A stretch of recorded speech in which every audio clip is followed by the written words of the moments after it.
నేను పరలోక రాజ్యానికి తీసుకువెళ్ళాలని, పరలోక రాజ్యంలో తన సింహాసనం పక్కన కూర్చుంటబెట్టుకోవాలని, పరలోకంలోని తన యొక్క దేవదూతలతో పాటు నిన్ను కూడా కూర్చుంటబెట్టుకోవాలని ఆయన ప్రేమించి నీ కొరకు తన ప్రాణాన్ని ప్రణంగా పెడుతూ వచ్చిన చిన్నారులు. ప్లీజ్ దయచేసి ఆ ప్రేమను ఒక్కసారి గుర్తు చేసుకో. నీ కొరకు మాట పడిన వాళ్ళు లేరు, నీ కొరకు ఒక దెబ్బ తిన్న వాళ్ళు లేరు, తిరిగి నిన్ను కొట్టే వాళ్ళే తప్ప నీ కొరకు దెబ్బలు తిన్న వాళ్ళు ఎవరు లేరు. కానీ యేసయ్య ఒక్కడు మాత్రము నీ కొరకు ఎన్నో దెబ్బలు తిన్నాడు, నీ కొరకు ఎన్నో కొరడా దెబ్బలు తిన్నాడు, నీ కొరకు ఎన్నో నిందలు భరించాడు, నీ కొరకు ఎన్నో చెంప దెబ్బలు తిన్నాడు.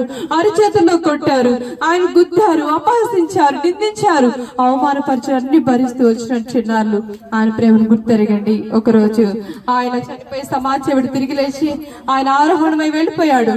ఆయన మరలా రెండవ రాకడలో రానై ఉన్నాడు. రెండో రాకడలో ఏమై ఉన్నాడు? రానై ఉన్నాడు. సిద్ధంగా ఉండు. ఈ యొక్క 2026 సంవత్సరము ఈ యొక్క జూన్ మాసంలోని ఈ 9వ తారీఖున దేవునికి ఇచ్చిన అవకాశాన్ని సద్వినియోగం చేసుకో. ఇప్పటికైనా ప్రభువైన యేసుక్రీస్తును సొంత రక్షకుడిగా అంగీకరించు. ఇప్పుడు యేసయ్య వచ్చినా నువ్వు వెళ్ళిపోతావు. చిన్నారులు వినండి, నా వైపు చూడండి ఒక్కసారి. ఈ VBS నుంచి నేను వెళ్ళిపోతాను, రేపు ఒక్కరోజు మీ మధ్యలో నేను ఉండేది, రేపు ఒక్కరోజు మీరు నా మధ్యలో ఉండేది.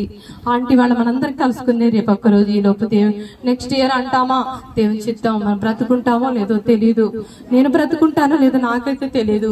దేవుడు నన్ను పిలిస్తే నేను వెళ్ళిపోవాల్సిందే, దేవుడు మిమ్మల్ని పిలిచినా మీరు వెళ్ళిపోవాల్సిందే. అందరం అక్కడికి వెళ్ళవలసిన వారమే.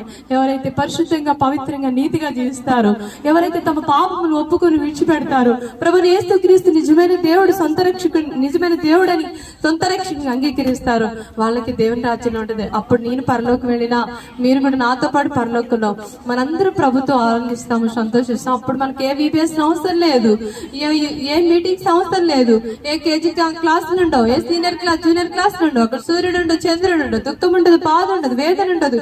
పరలోకంలో నిత్యం వెలుగు, కోటగల దేవదూతలు పరిశుద్ధులు పరిశుద్ధులు ప్రభువుని ఆరాధిస్తుంటారు. వారితో కలిసి వినడమా, వారితో కలిసి మనం ఆరాధిస్తాం. ఆ నిత్య రాజ్యంలో సదాకాలం నువ్వు ఉండాలంటే ఇప్పుడే నువ్వు నిజమైనటువంటి విధానంలో ప్రభువైన యేసుక్రీస్తును సొంత రక్షకునిగా, ఇదిగో నీ కొరకు చనిపోయి సమాధిపడి, నీ కొరకు చనిపోయి సమాధి చేయబడి మూడో దిన తిరిగి లేచినట్టు విశ్వసిస్తే నిత్యత్వంలో ప్రభుత్వ సదాకాలం ఉంటావు.